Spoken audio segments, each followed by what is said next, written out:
Jeff, okay, look, I remember being a young child with a bass player magazine and reading the little column that Jeff Berlin writes about reading music. And he put some, like, not even that difficult music there to just play this music the same way he does now. And I was triggered. I remember being triggered by it because I was like, fuck this guy. Like, I don't need to do that to be great. I have other things I'm working on that are shaping who I am as a player. I'm a groove-oriented player. I think I was kind of like, I'm Victor Wooten mindset. So, but you know, when something hits a chord, the way that hit a chord for me, it usually means something. If somebody insults you and you know they're wrong, you know, but when they insult you and you think there might be some truth to what they're saying, that's when it hurts. And so, of course, Jeff is right too, right? Meaning like that, right? Did I give my foregone conclusion that they're both right? There's more to it than that, so stick around. But Jeff, of course, is right in the sense that all musicians would benefit from learning music. Isn't that his position? His position is that music is notes on a page. And if you transcribe music, you should be able to write it out on paper and play it. And if you want to learn music, you should read and play the music as it's written on the paper. And there are certain ways to do that are going to optimize your growth as a musician. Obviously, this is right. I mean, come on. But the question becomes, is that the right way to spend your practice time? And how much time do you spend on that type of thing, etc., right? So here's where I want to branch off from Jeff and say this. And Jeff, I don't mean this the wrong way, but I bet you that everything I'm going to say on this video, Victor Wooten would agree with. But I bet you that some of the things I'm going to say on this video, Jeff would not agree with. And that's where the next thing becomes a problem. And what that next thing is that I think Victor is more right in a sense, okay? And that's because bass is all about that booty. It's all about girls' asses shaking on the floor, boys too. It's all about feel. It's all about groove. It's all about pocket, baby, right? Like Victor Wooten can take some buzz and do some stuff with it to make it music because he can make it groove, right? So Jeff tends to say, well, if you learn how to just, do your, all the groove is gonna happen. I mean, and plus you've got time to spend your time doing like rote exercises, and you don't, that'll build up your ability to play around the instrument. Or if you want to sit there and watch TV and go, you can do that. But when you're practicing, you should be practicing music, right? But here's the thing. If music is all about that booty, if you can't, if your pocket is weak as a bass player, that needs immediate attention.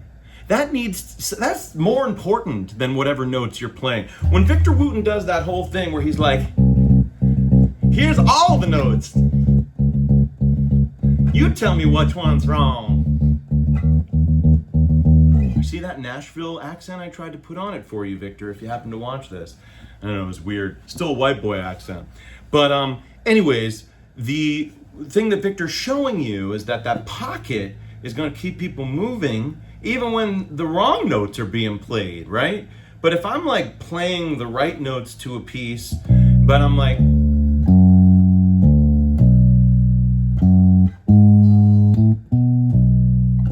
it's just sort of, loose and not,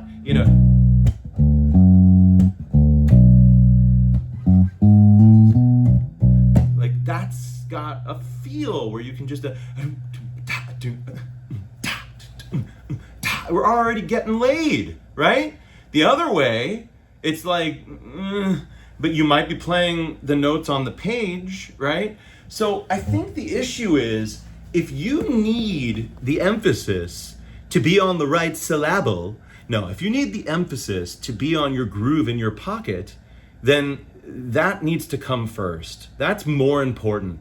And if you really have to spend 40 years figuring out how to have groove and pocket, then that's more important than reading music. That's my honest opinion. But many of us can get a pocket by the time we're 15, 16, 17, 18 years old, or maybe earlier. But I see these young kids today, and the 11 and 12 ones, their pocket's going to develop and turn into just like insane, but it's not quite there yet. But you can get a pocket by the time you're young, right? So if you can do that, then if you just keep on going to your same old exercises and just, this is what I do to warm up, you are probably wasting some of your practice time where you could and probably should be doing the things that Jeff Berlin tells you to do. And I can't tell you, I've taken some of Jeff Berlin's exercises and just forced myself to do them because I knew it was going to help me, and it seemed like just what the doctor ordered, right? Think about it like this. I don't know how many of you play golf or know anything about golf, but in golf, I feel like what Jeff is doing in the analogy to golf is he's saying, you got to focus on your short game and your putting. Everything in golf happens around the green, and if you're sharp as shit around the green, you're going to be one of the top players. And guess what? That's probably true, right? But if you cannot hit the ball at all off the tee or from the fairway, or you're just an absolute mess in those areas, but you're pretty strong around the greens, then it doesn't make sense to spend the time practicing your strength. Or you at least do have to spend some time practicing your weakness too, right? So, and I use the golf example because I think about it in terms of we love to practice our strengths, but we hate to practice our weaknesses. But what makes top players in any sport or any instrument top players is addressing their weaknesses. And if your weakness is the Jeff Berlin stuff, then you better hit that stuff. That stuff's important. Get that into your routine. But if your weakness is groove and pocket, then you better work on that first, because that's gotta be solid. I may never have the groove and pocket of Marcus Miller or some of these insane players that we see these days, but I have a good enough groove and pocket. You've seen it on this video that I can play, well. And I'll get babies made, right? Like, as I keep saying, I can do that, even though I'm like a white boy from Fort Lauderdale.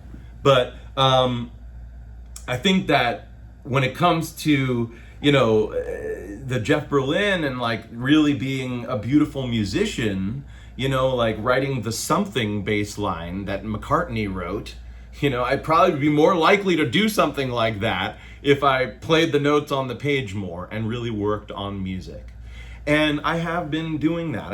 I recently stopped playing in a tribute band that I was playing in for nearly 10 years, and you saw I posted the For Once in My Life bass line, and I started with sheet music on that. And I grew up reading well enough that I was able to use the sheet music to get in the right ballpark, and that really jump-started my ability to do it, right? So I saw Victor recently posted one of his words of wisdom where he said, should I read? Of course you should read. You're going to Berklee College of Music and you're asking me whether you should read? Like, you could be the most cunning linguist imaginable. And that doesn't mean that if you can't use the pen, that you should just say, fuck it. I guess in the old days, I was thinking about it. John Adams was supposed to be a cunning linguist, and Thomas Jefferson and John Madison and those guys, or James Madison, they were the great with the quill, right? With the pen. And, I think that the Declaration of Independence and the Constitution was part dictated and part Dick written. This is a really weird sexual innuendo sort of discussion. I didn't expect, but you talk about Jeff and Victor and it's bound to happen. Anyways, so where am I ultimately gonna land on this? And let's wrap this video up. The bottom line is they're both right, okay? And Victor would say that because obviously if he's going on words of wisdom and telling you should read, then I'm sure he agrees that if you're gonna ask him, hey, there's this piece of music that Jeff Berlin says is gonna make me a better player. Should I play it? He's gonna say, sure, if that's a good use of your time, I'm sure that you'll get a great benefit from that, right? But I'm sure Victor agrees with me that if you ain't got no groove, then you ain't gonna get no pocket into that music, and that is way more important than any of the notes you choose to play. It's really true. Like, you could have a C sharp that you're just fucking digging into over a C chord, and man, there's ways you can make that groove that are gonna sound better than Jeff Berlin's perfect C major scale over that C major chord, right? That's my opinion. If the player who plays the Jeff Berlin scale plays it noodly and not so well. So it's very important that we take both people and we give them the credence that they deserve. They're right.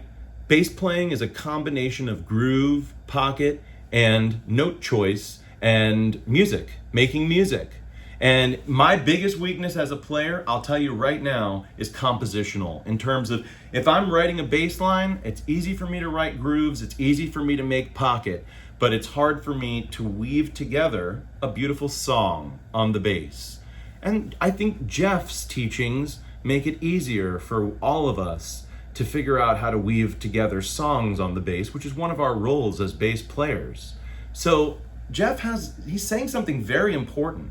And I think so much of what's stirred this whole pot is the fact that, you know, the way that Jeff talks about these things is very absolutist and one-sided, and it does seem to be close-minded. And I have a feeling if he watches this video, he's gonna think I'm wrong about a lot of stuff, but I'm pretty freaking sure I'm right. So, hope that helps, and that's my 2 cents from a bassist here in Fort Lauderdale. Have a good night.